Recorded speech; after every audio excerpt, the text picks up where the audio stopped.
जय हिंद दोस्तों। आज की क्लास को शुरू करते हैं आज के मोटिवेशन लाइन के साथ। अगर आप स्वयं हार नहीं मानते तो यकीन मानिए आपको इस दुनिया में कोई नहीं हरा सकता है। दोस्तों, अगर आप खुद से नहीं हार मानते हैं ना तो आपको दुनिया में कोई नहीं हरा सकता, ये बात सत्य है। और जिस समय में आप हार मान जाते हो ना तो समझो कि आप ज़िंदगी से हार गए और अपने लक्ष्य से हार गए। इसीलिए दोस्तों, हार मत मानो और आगे बढ़ो। देखना, एक दिन सफलता आपको मिल जाएगी अवश्य। चलिए दोस्तों, आज के क्लास को देखते हैं आज के पहले प्रश्न के साथ। गोमतेश्वर की मूर्ति कहाँ स्थित है? गोमतेश्वर की मूर्ति है जो कर्नाटक राज्य में स्थित है। कर्नाटक के श्रवणबेलगोला में है जो गोमतेश्वर की मूर्ति है जो स्थित है।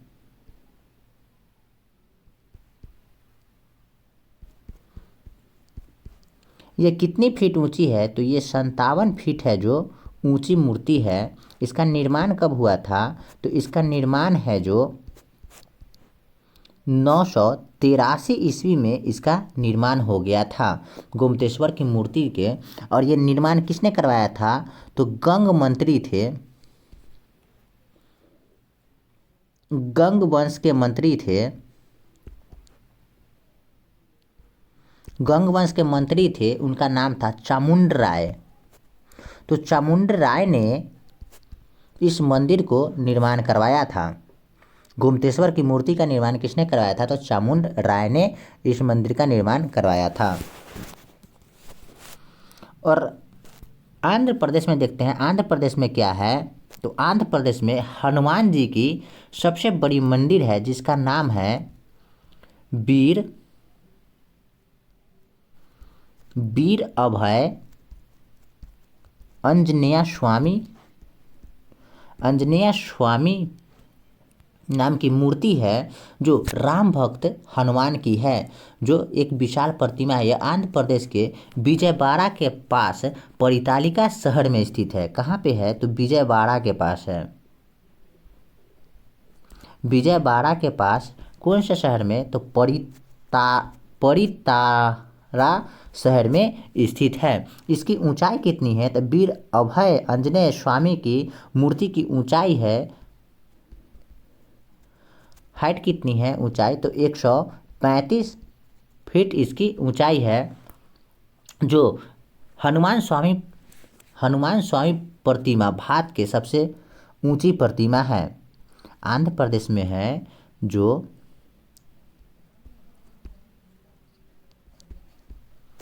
हनुमान स्वामी प्रतिमा है, जो भारत के सबसे ऊंची प्रतिमा है। हनुमान जी की भारत के सबसे ऊंची प्रतिमा है।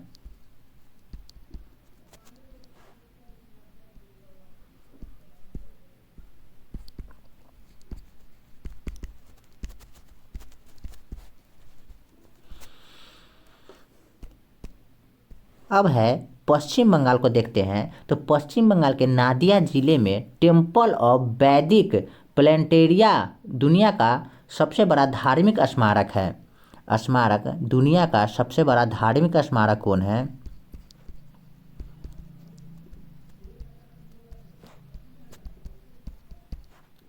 दुनिया का सबसे बड़ा धार्मिक स्मारक कहाँ है? तो ये धार्मिक स्मारक है जो कलकत्ता में है, जिसका नाम क्या है? तो जिसका नाम है टेम्पल ऑफ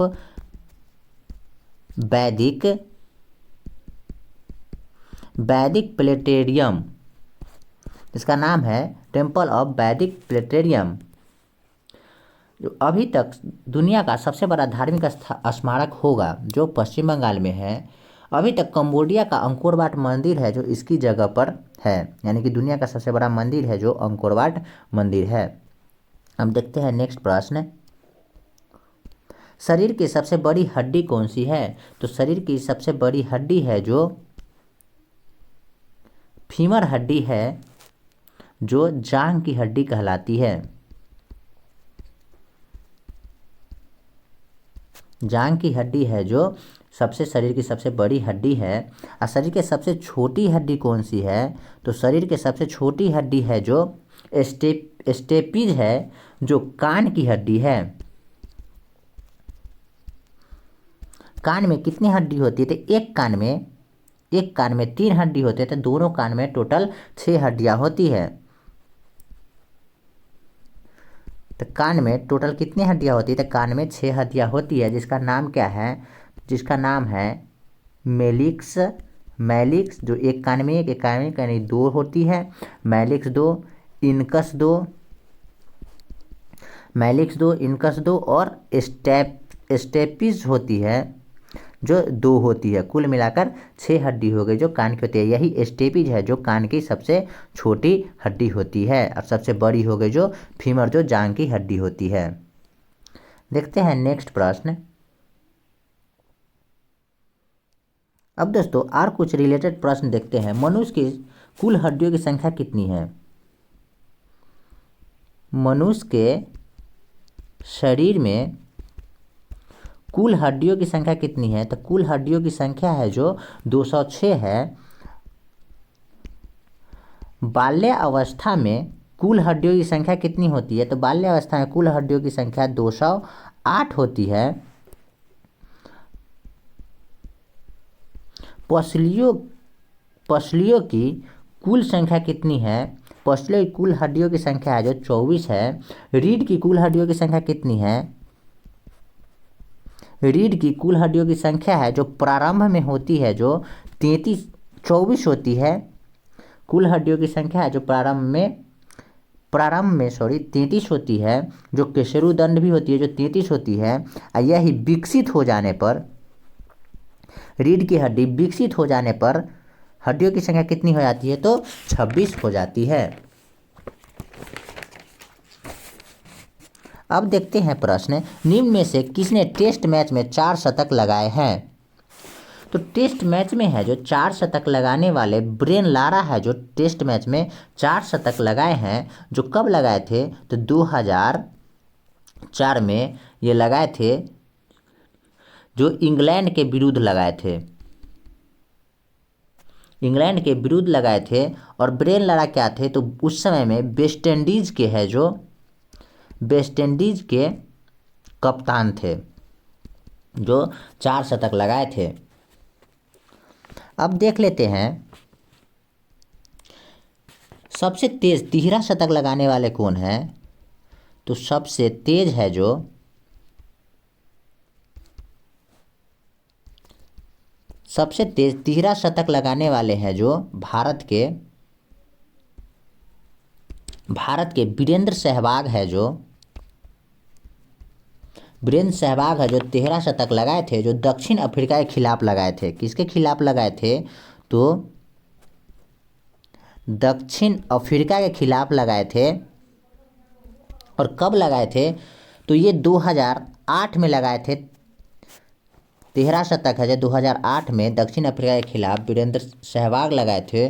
जो कितने बॉल में? तो 278 गेंदों में है जो 300 रन मारे थे वीरेंद्र सहवाग। अब देखते हैं एक दिवसीय क्रिकेट में अब तक 9 दोहरे शतक लग गए हैं। दोहरे शतक कितने लगे हैं? दोहरे शतक है जो एक दिवसीय यानी कि 1 डे क्रिकेट में कितने लगे हैं? तो 1 डे मैच में, एक दिवसीय मैच में 9 दोहरे शतक लग गए हैं। पहला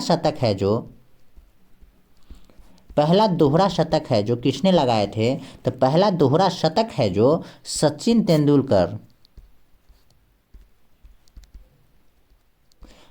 तेंदुलकर लगाए थे। जो किसके खिलाफ? तो दक्षिण अफ्रीका के खिलाफ लगाए थे। जो 200 रन बनाए थे और नवाद रहे थे। 200 रन बनाकर भी नवाद रहे थे, यानी आउट नहीं हुए थे। अब देख लेते हैं 200 रन बनाने वाले खिलाड़ी का लिस्ट। एक है सचिन तेंदुलकर,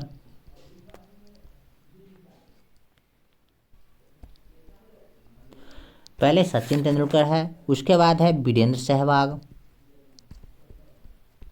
दोहरे शतक लगा चुके हैं। जो ये 219 रन लगाए थे वेस्ट इंडीज के खिलाफ 2011 में। तीसरे खिलाड़ी है जो 209 लगाए थे, रोहित शर्मा। रोहित शर्मा है जो 209 रन बनाए थे, जो भारतीय खिलाड़ी है और ऑस्ट्रेलिया के खिलाफ लगाए थे 2013 में लगाए थे। फिर से 2013 के बाद 2014 में रोहित शर्मा फिर से 264 रन बना दिए, जो सर्वाधिक दोहरे शतक में सर्वाधिक रन बनाए थे 264 रन, जो रोहित शर्मा फिर से बनाए थे 2014 में। फिर 2015 में कौन बनाता है, तो 2015 में क्रिस गेल है जो 2015 में 215 रन मार देते हैं। क्रिस गेल जो जिम्बाब्वे के विरुद्ध मारते हैं, और ये कहाँ खेला गया था, तो कैनवारा में खेला गया था। क्रिस गेल खिलाड़ी है वेस्ट इंडीज़ के। फिर मारते हैं 2015 में ही मार देते हैं दोहरा शतक, 2015 में दोहरा शतक लगा देते हैं। फिर कौन है, तो मार्टिन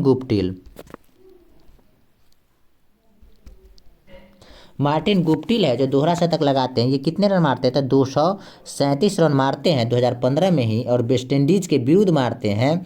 और ये कहाँ खिलाड़ी है, तो मार्टिन गुप्टिल है जो न्यूजीलैंड के खिलाड़ी है। फिर से 2017 में है जो रोहित शर्मा मारते हैं मोहाली में जो श्रीलंका के विरुद्ध मारते हैं। रोहित शर्मा श्रीलंका के विरुद्ध मारते हैं 2008 में 2017 में 208 रन बनाते हैं। और 2022 में है जो अभी हाल में ही 2022 में 10 दिसंबर 2022 में है जो बिहार के खिलाड़ी ईशान किशन बिहार के जो खिलाड़ी है जो 210 रन बनाए हैं, जो ये खेल हुआ है जो चिट्टोग्राम में ये खेल हुआ है। और किसके विरुद्ध बनाए हैं, तो बांग्लादेश के खिलाफ है जो 210 रन बनाए हैं ईशान किशन, जो भारत के खिलाड़ी है। तो क्रिकेट टेस्ट में 4 शतक बनाए थे ब्रेन लारा। अब नेक्स्ट प्रश्न देखते हैं, मोहम्मद साहब का जन्म पर कौन सा पर्व मनाया जाता है, तो मोहम्मद साहब के जन्म पर है जो ईद ए मिलाद उन नबी पर्व मनाया जाता है। अब देख लेते हैं इस्लाम धर्म के संस्थापक कौन थे। इस्लाम धर्म के संस्थापक कौन थे, तो इस्लाम धर्म के संस्थापक थे जो हजरत मोहम्मद साहब थे जो इस्लाम धर्म के संस्थापक थे। हजरत मोहम्मद साहब का जन्म कब हुआ था, तो 570 में हुआ था, मक्का में हुआ था। जो किस कबीले के थे, तो कुरैशी कबीले के थे। इनका पिता का नाम क्या था, हजरत मोहम्मद के पिता का नाम क्या था, तो अब्दुल्ला था। जो हजरत मोहम्मद के पिता का नाम था अब्दुल्ला, और माता का नाम क्या था, तो अमीना था, जो इनके हजरत मोहम्मद के माता का नाम था। और लालन पालन कौन करता है, हजरत मोहम्मद के लालन पालन कौन करता है, तो इनके चाचा होते हैं जो इनके लालन पालन करते हैं, तालिब। हजरत मोहम्मद साहब को ज्ञान की प्राप्ति कब होती है, तो ज्ञान की प्राप्ति है हजरत मोहम्मद साहब को 615 में हो जाता है, मक्का के पास। किस गुफा में, तो हीरा नामक गुफा में 615 में ज्ञान की प्राप्ति हो जाती है। और हिजरी संवत एग्जाम में पूछ चुका है, हिजरी संवत या मुस्लिम संवत कब प्रारंभ हुआ था, तो हिजरी संवत या मुस्लिम संवत 622 ईस्वी में प्रारंभ हुआ था।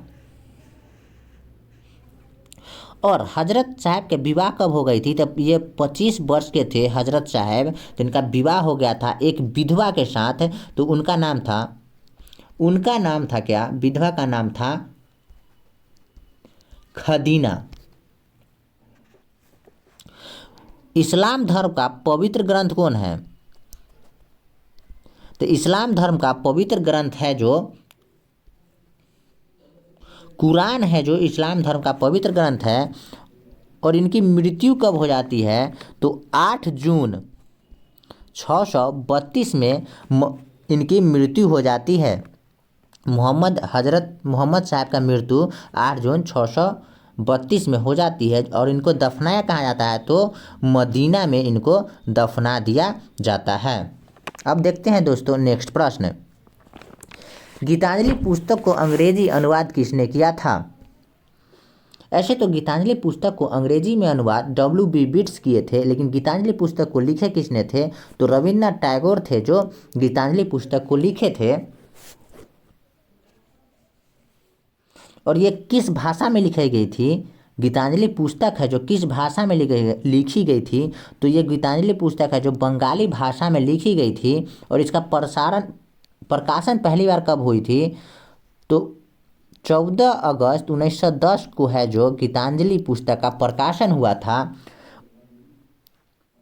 1910 में ही क्या करते हैं, 1910 में एक अंग्रेजी कवि W.B. ईट्स ने टैगोर के काव्य संग्रह गीतांजलि को अंग्रेजी अनुवाद करते हैं। W.B. बिट्स क्या किए थे तो अंग्रेजी अनुवाद किए थे एवं प्रस्तावना भी लिखे थे। अंग्रेजी अनुवाद करते हैं और इस पर प्रस्तावना भी लिखते हैं, जिसके कारण 1913 में गीतांजलि पुस्तक के लिए रविन्द्रनाथ टैगोर को क्या मिलता है तो नोबेल मिलता है। पहली बार साहित्य के क्षेत्र में भारतीय पहला थे जिनको साहित्य के क्षेत्र में नोबेल पुरस्कार दिया गया था 1913 में, जो गीतांजलि पुस्तक के लिए दिया गया था। गीतांजलि पुस्तक का अंग्रेजी गधा अनुवाद अब देखते हैं क्या है। अंग्रेजी गधा अनुवाद यह संस्करण 1 नवंबर 1912 को इंडियन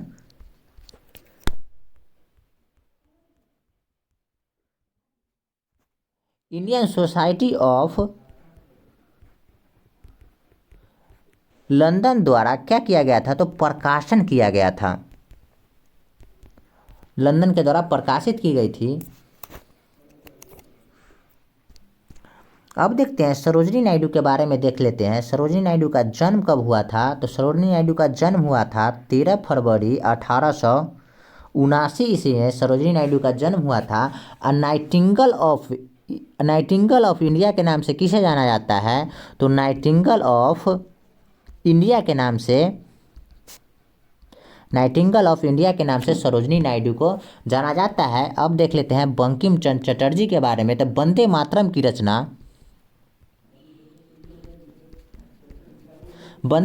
की रचना है जो आनंद मठ नामक उपन्यास से किए थे बंकिम चंद्र चटर्जी, जिसको वंदे मातरम को पहली बार कब गया था तो 1896 में कोलकाता अधिवेशन के समय में वंदे मातरम को पहली बार गाया गया था। अब भारत की खोज पुस्तक किसने लिखी है? जवाहरलाल नेहरू के द्वारा एकदम फेमस पुस्तक लिखा गया है जिसका नाम है डिस्कवरी ऑफ इंडिया, जिसको बोला जाता है भारत का, इसको हिंदी में बोला जाता है भारत की खोज। भारत की खोज पुस्तक किसने लिखी थी तो जवाहरलाल नेहरू के द्वारा लिखा गया है भारत की पुस्तक। जो ये कहाँ लिखे थे तो 1944 में जब ये अहमदाबाद के जेल में, अहमदनगर के जेल में जब थे तो जेल में ही जवाहरलाल नेहरू, अहमदनगर के जेल में ही Jawaharlal Nehru discovery of India Bharat की खोज पुस्तक को लिखे थे 1944 में। अब नेक्स्ट प्रश्न देखते हैं, सफदरगंज का मकबरा किसने बनाया था तो सफदरगंज का मकबरा है जो सिराजुल दौला बनवाए थे।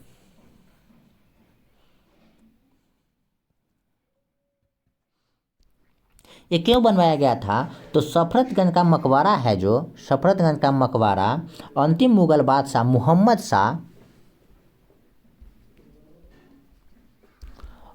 शाह जिसका शासनकाल चला था 1719 से 1748 तक, के शक्तिशाली व कुशाण प्रधानमंत्री सफदरगंज की स्मृति में नवाज सिराजुल दौला ने 1754 में बनवाया था।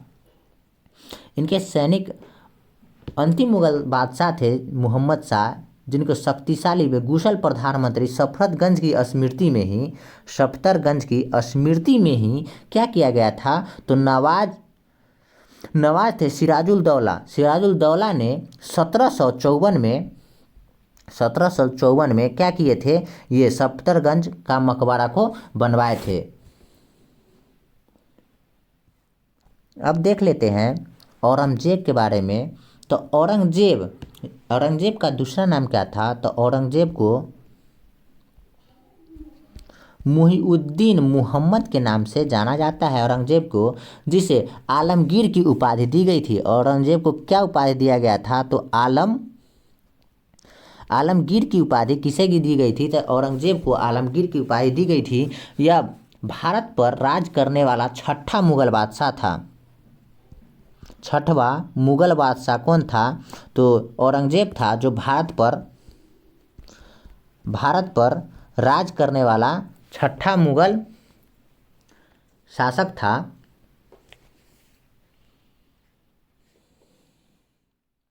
और औरंगजेब का शासनकाल कब से कब तक चलता है, तो 1658 से 1707 तक इसकी शासनकाल चलती है। और 1707 में क्या होता है, तो औरंगजेब की मृत्यु है जो 1707 में हो जाती है। अब देखते हैं हुमायूं के बारे में। तो हुमायूं का जन्म कब हुआ था, तो हुमायूं का जन्म है जो 6 मार्च 1508 को हुमायूं का जन्म हुआ था अफगानिस्तान में। और हुमायूं की मृत्यु कब होती है, तो हुमायूं की मृत्यु है जो 27 जनवरी 1556 को हुमायूं की मृत्यु हो जाती है दिल्ली में। दीन पनाह नामक शहर की स्थापना किसने करवाई थी, दीन पनाह नामक शहर की स्थापना किसने करवाया था, तो दीन पनाह नामक शहर की स्थापना है जो हुमायूं करवाए थे। चलिए दोस्तों देखते हैं अब नेक्स्ट प्रश्न। पीतल, कांसा तथा जर्मन सिल्वर में कौन सा समान मात्रा में पाया जाता है, तो पीतल, कांसा तथा जर्मन सिल्वर में समान मात्रा में है जो तांबा पाया जाता है। तांबा को इंग्लिश में बोला जाता है कॉपर। तांबा पाया जाता है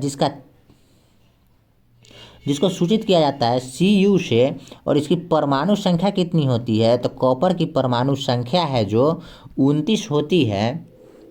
अब सिल्वर देखते हैं, तो सिल्वर को Si से सूचित किया जाता है और ये अर्धचालक होता है। सिलिकॉन होता है जो अर्धचालक होता है। और सिलिकॉन वैली के नाम से किसे जाना जाता है, सिलिकॉन वैली के नाम से है जो बेंगलुरु को सिलिकॉन वैली के नाम से जाना जाता है। और पृथ्वी पर ऑक्सीजन के बाद पाए जाने वाला तत्व है जो ऑक्सीजन के बाद पाया जाने वाला तत्व है जो दूसरा तत्व है जो सिलिकॉन है जो पृथ्वी पर ऑक्सीजन के बाद पाया जाता है। और सिलिकॉन के परमाणु संख्या कितना होता है, तो सिलिकॉन का परमाणु संख्या है जो 14 होता है। अब कार्बन को देखते हैं। कार्बन को C से सूचित किया जाता है और परमाणु संख्या कार्बन का कितना होता है, तो परमाणु संख्या कार्बन का 6 होता है। सोना को किससे सूचित किया जाता है, तो सोना को Au से सूचित किया जाता है और इसकी परमाणु संख्या कितनी होती है, तो 79 यानी 89 इसकी परमाणु संख्या होती है। तो पीतल, कांसा, जर्मन सिल्वर में कौन सा समान मात्रा में पाया जाता है, तांबा है जो समान मात्रा में पाया जाता है। देखते हैं दोस्तों नेक्स्ट प्रश्न।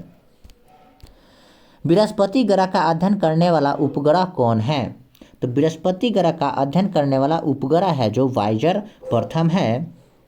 जो वाइजर प्रथम किसके द्वारा छोड़ा गया था, तो नासा के द्वारा वाइजर प्रथम को छोड़ा गया था जो सन 1989 में छोड़ा गया था। और वाइजर प्रथम के द्वारा है जो बृहस्पति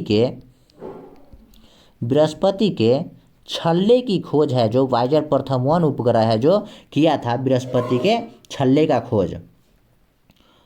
और सोयूज है जो रूस का है। सोयूज है जो रूस देश का है। अब पाथ फाइंडर क्या है? तो पाथ फाइंडर है जो अमेरिकी अंतरिक्ष यान है जो मंगल ग्रह पर उतरा था। मंगल ग्रह पर कौन सा यान उतरा था? तो पाथफाइंडर उतरा था, जो किस देश का अंतरिक्ष यान था? तो अमेरिका देश का अंतरिक्ष यान है। पाथफाइंडर है जो अमेरिका देश का अंतरिक्ष यान है, जो नासा के द्वारा ये भी छोड़ा गया था, पाथफाइंडर। अब नेक्स्ट प्रश्न देखते हैं, निम्नलिखित में से कौन विषाणु के द्वारा होने वाला बीमारी है?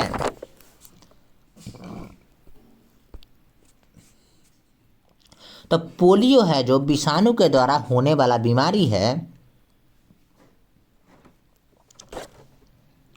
विषाणु है जो पोलियो यानी कि वायरस के द्वारा होने वाला बीमारी है पोलियो। हैजा क्या है? तो हैजा है जो जीवाणु के द्वारा होने वाला बीमारी है। टिटनेस क्या है? तो टिटनेस भी है जो जीवाणु के द्वारा होने वाला बीमारी है। गोनोरिया क्या है? तो गोनोरिया भी है जो जीवाणु के द्वारा होने वाला बीमारी है। हैजा किसको प्रभावित करता है? तो हैजा है जो आंत को प्रभावित करता है। टिटनेस किसको प्रभावित करता है? तो तंत्रिका तंत्र को टिटनेस प्रभावित करता है। और गोनोरिया किसको प्रभावित करता है? तो मूत्र मार्ग को है जो गोनोरिया प्रभावित करता है। हैजा के जीवाणु का नाम क्या होता है? तो जीवाणु का नाम है जिसके कारण हैजा होता है, बोरीवोला कोलोरी होता है जो जीवाणु का नाम होता है जिसके कारण हैजा होता है। टिटनेस किस जीवाणु के कारण होता है? क्लोरोस्ट्रेडियम टेटेनी जीवाणु के कारण है जो टिटनेस होता है। और गोनोरिया किस जीवाणु के कारण होता है? तो नाइसेरिया गोनोरिया जीवाणु के कारण है जो गोनोरिया हो जाती है, जो मूत्रमार्ग को प्रभावित करता है। अब है वायरस का खोज किसने किया था? तो वायरस का खोज है जो इवानोवस्की थे जो वायरस के खोज किए थे 1892 में। तो किसको प्रभावित करता है? तो इसका विषाणु के वायरस का नाम ही होता है पोलियो, और जो प्रभावित करता है गला, रीढ़, नाड़ी। पोलियो है जो विषाणु के द्वारा होने वाला रोग है जो प्रभावित करता है गला और रीढ़ और नाड़ी को। चलिए दोस्तों, अब देखते हैं नेक्स्ट प्रश्न। कैंसर अस्थि मज्जा कौन से भाग को प्रभावित करता है? तो कैंसर अस्थि मज्जा को ल्यूकेमिया भाग को प्रभावित करता है। और रक्त कैंसर किसे बोला जाता है? तो रक्त कैंसर है जो ल्यूकेमिया को रक्त कैंसर बोला जाता है। सामान्य तौर पर आरबीसी और डब्ल्यूबीसी का अनुपात कितना होता है? सामान्य तौर पर आरबीसी और डब्ल्यूबीसी का अनुपात कितना होता है? तो 600:1 है जो आरबीसी और डब्ल्यूबीसी का होता है। और डब्ल्यूबीसी का अनुपात एकाएक बढ़ने लगता है तो इसे ही ल्यूकेमिया या रक्त कैंसर बोलते हैं। ये डब्ल्यूबीसी है जिसका अनुपात 1 है और ये एकाएक बढ़ जाएगा, एकाएक बढ़ने लगता है यानी बढ़ जाता है तो ही ल्यूकेमिया यानी कि रक्त कैंसर हो जाता है। अब कैंसर के उपचार के लिए किस विधि का प्रयोग करते हैं? तो कैंसर के उपचार के लिए कोबाल्ट 60 का उपयोग करते हैं, या दूसरा है जो कीमोथेरेपी या विकिरण विधि के द्वारा उपचार किया जाता है। कैंसर का उपचार कीमोथेरेपी या कोबाल्ट 60 के द्वारा उपयोग किया जाता है। अब नेक्स्ट प्रश्न देखते हैं, निम्न में से कौन सा सुमेलित है? वह देखते हैं, हीराकुंड बांध है जो गोदावरी नदी पर है, तो हीराकुंड बांध गोदावरी नदी पर नहीं है। भाखड़ा नंगल बांध है जो सतलज नदी पर है। नागा अर्जुन सागर बांध है जो कावेरी नदी पर है, ये भी गलत है। नागार्जुन सागर बांध है जो कावेरी नदी पर नहीं है। हीराकुंड बांध है जो महानदी पर है, महानदी पर है। किस राज्य में है? तो उड़ीसा राज्य में है हीराकुंड बांध। भाखड़ा नंगल बांध सतलज नदी पर है, तो ये सही है, जो हीराकुंड बांध सतलज नदी पर है, जो किस राज्य में पड़ता है? तो पंजाब राज्य में पड़ता है। नागा अर्जुन सागर है जो कृष्णा नदी पर है, नागा अर्जुन सागर है जो कृष्णा नदी पर है, जो किस राज्य में पड़ता है? तो आंध्र प्रदेश राज्य में पड़ता है। अब देखते हैं नेक्स्ट प्रश्न। प्रकाश वर्ष किसकी यूनिट है? तो प्रकाश वर्ष है जो दूरी की मात्रक है, और एक प्रकाश वर्ष बराबर होता है 1 लाइट ईयर। यानी कि प्रकाश वर्ष बराबर होता है, एक प्रकाश वर्ष बराबर होता है 4.26 प्रकाश वर्ष के बराबर होता है। कौन सा जीव मिट्टी की उर्वरकता को बनाए रखता है? तो केचुआ है जो मिट्टी की उर्वरकता को बनाए रखता है, और किसानों का मित्र, किसानों का मित्र किसे कहा गया है? तो केचुआ को ही है जो किसानों का मित्र कहा गया है। नाभिकीय विखंडन में ट्रिगर क्या होता है? तो नाभिकीय विखंडन में ट्रिगर होता है जो न्यूट्रॉन होता है। अब देख लेते हैं दोस्तों, इलेक्ट्रॉन, एक फार्मूला है इलेक्ट्रॉन प्रोटॉन न्यूट्रॉन याद करने का, द गोपचन, ई से हो जाता है इलेक्ट्रॉन। इलेक्ट्रॉन का खोज किसने किया था? तो जे थॉमसन है जो इलेक्ट्रॉन का खोज किए थे। पी से हो जाता है प्रोटॉन। प्रोटॉन का खोज किसने किया था? तो गोल्डस्टीन। प्रोटॉन है जो प्रोटॉन का खोज किसने किया? गोल्डस्टीन। एन से क्या होता है? न्यूट्रॉन होता है। जो न्यूट्रॉन का खोज किसने किया था? तो चैडविक थे जो न्यूट्रॉन का खोज किए थे। इलेक्ट्रॉन का खोज जे थॉमसन, प्रोटॉन का खोज गोल्डस्टीन, और न्यूट्रॉन का खोज चैडविक किए थे। और इसमें एक और है जो पॉजिट्रॉन का खोज किसने किया था?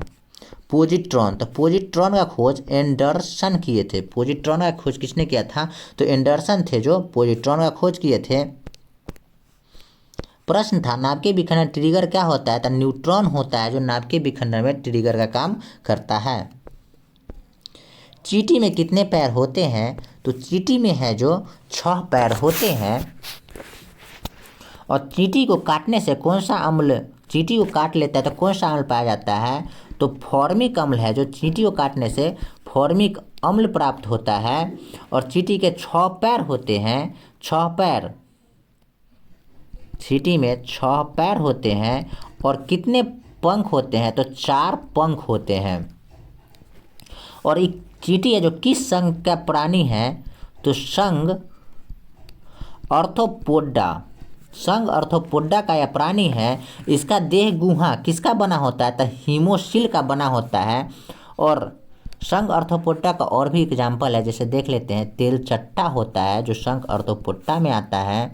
झींगा मछली है जो संघ अर्थोपोडा का उदाहरण है। केकड़ा है जो संघ अर्थोपोडा का उदाहरण है। मक्खी, मच्छर, मधुमक्खी है जो ये भी है संघ अर्थोपोडा का उदाहरण है। टिट्टा भी है जो संघ अर्थोपोडा का उदाहरण है। चींटी को क्या बोला गया है? तो चींटी को एक सामाजिक प्राणी बोला गया है। सामाजिक जंतु बोला गया है जो चींटी को बोला गया है, जो किस चीज़ को प्रदर्शित करता है? तो श्रम विभाजन को प्रदर्शित करता है। चींटी है जो श्रम विभाजन को प्रदर्शित करता है, जो सामाजिक जंतु है। कीट पतंगों का अध्ययन, एसएससी का ये फेमस क्वेश्चन है, पूछा गया क्वेश्चन है। कीट पतंगों का अध्ययन क्या कहलाता है?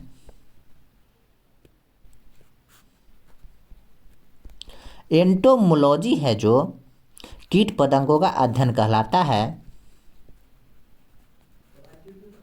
कीट पतंगों का अध्ययन एंटोमोलॉजी कहलाता है। अब नेक्स्ट प्रश्न देखते हैं। खंभात की खाड़ी किस किस के बीच स्थित है? तो खंभात की खाड़ी है जो भावनगर और सूरत के बीच स्थित है।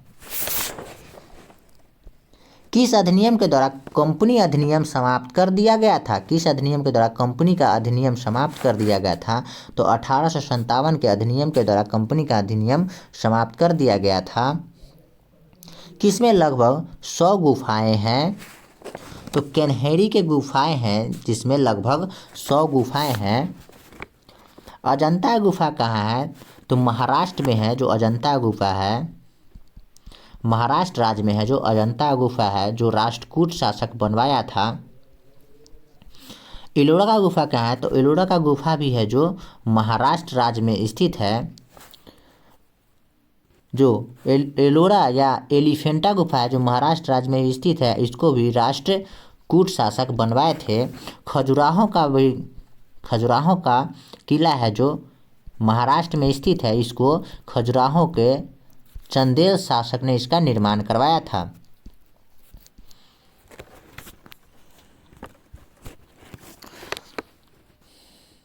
एलोरा का गुफा है जो क्या है? तो इसमें हिंदू, जैन और बौद्ध, हिंदू और जैन तीनों प्रकार के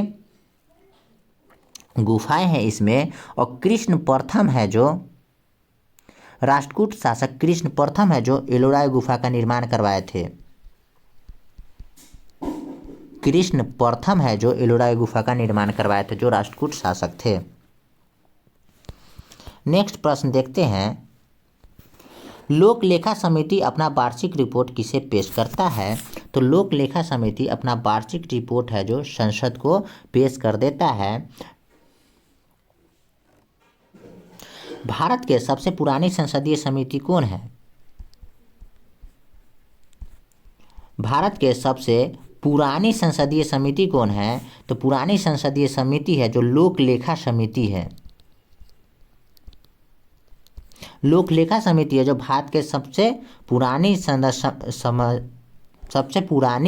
समिति है। इसमें सदस्य कितने होते हैं? तो लोक लेखा समिति में 22 सदस्य होते हैं, जो 15 सदस्य और 7 सदस्य। 15 सदस्य होते हैं जो किसके होते हैं? तो लोकसभा के होते हैं, जो 15 सदस्य होते हैं लोक लेखा समिति में। और राज्यसभा के हैं जो 7 सदस्य होते हैं। लोक लेखा समिति में कुल मिलाकर 22 सदस्य होते हैं जो लोक लेखा समिति में होते हैं।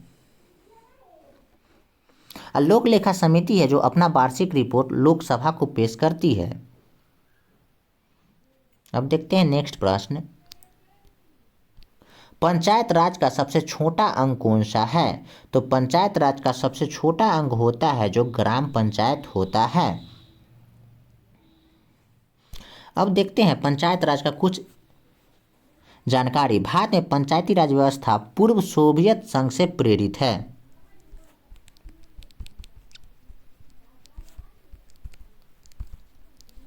भारत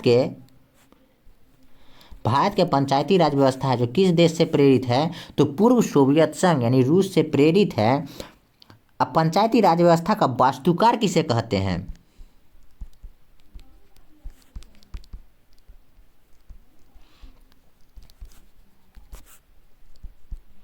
पंचायती राज व्यवस्था का वास्तुकार किसे कहा गया है?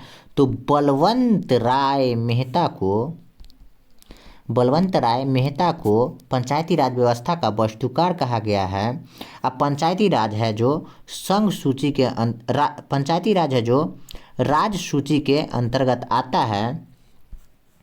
ग्राम पंचायत का उल्लेख है जो किस आर्टिकल में किया गया है? तो आर्टिकल यानी कि अनुच्छेद 40 में है जो ग्राम पंचायत का उल्लेख किया गया है। 73वां संविधान संशोधन 1992 के द्वारा पंचायती राज को संवैधानिक दर्जा प्राप्त है। पंचायती राज को संवैधानिक दर्जा किस संविधान संशोधन के द्वारा प्राप्त है? तो 73वां संविधान संशोधन के द्वारा प्राप्त है। दोस्तों देखते हैं आज का लास्ट प्रश्न, महाभारत में कर्ण को कवच कुंडल किसने मांग लिया था? तो महाभारत में कर्ण को कवच कुंडल है जो इंद्र भगवान थे जो महाभारत में कवच कुंडल मांग लिए थे। अब महाभारत के बारे में देखते हैं दोस्तों। महाभारत जब बना था शुरू में तो इसका उल्लेख सर्वप्रथम किस गृह सूत्र से मिलता था? तो प्रारंभिक उल्लेख था जो अश्वालयन गृह सूत्र में मिला था। प्रारंभ जानकारी अश्वालयन गृह सूत्र में मिला था। प्रारंभ में इसमें मात्र 1800 श्लोक थे। प्रारंभ में इसमें कितने श्लोक थे? तो 8800 श्लोक प्रारंभ में थे। तो इसका नाम, जब 8800 श्लोक थे तो इसका नाम क्या था? तो जय संहिता नाम, यानी कि पूछता है महाभारत का पुराना नाम क्या था? तो जय संहिता नाम था जो महाभारत का पुराना नाम था। कुछ समय के बाद, यानी कुछ समय पश्चात कितना श्लोक हो गए?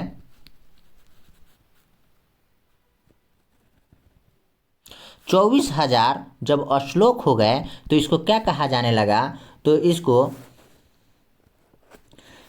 उस समय यह भारत नाम से प्रसिद्ध हुआ था। जब 24,000 श्लोक हुए तो भारत नाम से प्रसिद्ध हुआ। अंत में यह 1,00,000 श्लोक, कितना श्लोक हो जाता है? 1,00,000। 1,00,000, जब 1,00,000 श्लोक हो जाता है, जिसके कारण इसे सहस्राद्री संहिता या महाभारत कहा जाने लगा। तब यह क्या कहा जाने लगा? तब महाभारत के नाम से जाना जाने लगा, या सहस्राद्री संहिता के नाम से जाना जाने लगा। थैंक्स फॉर वॉचिंग दोस्तों। आज का क्लास अच्छा लगा हो तो लाइक, शेयर और सब्सक्राइब करना ना भूलें, और अपने क्लास में अपने दोस्तों को लाना ना भूलें। और दोस्तों क्लास को रेगुलर लेना भी ना भूलें। जय हिंद, जय भारत, वंदे मातरम।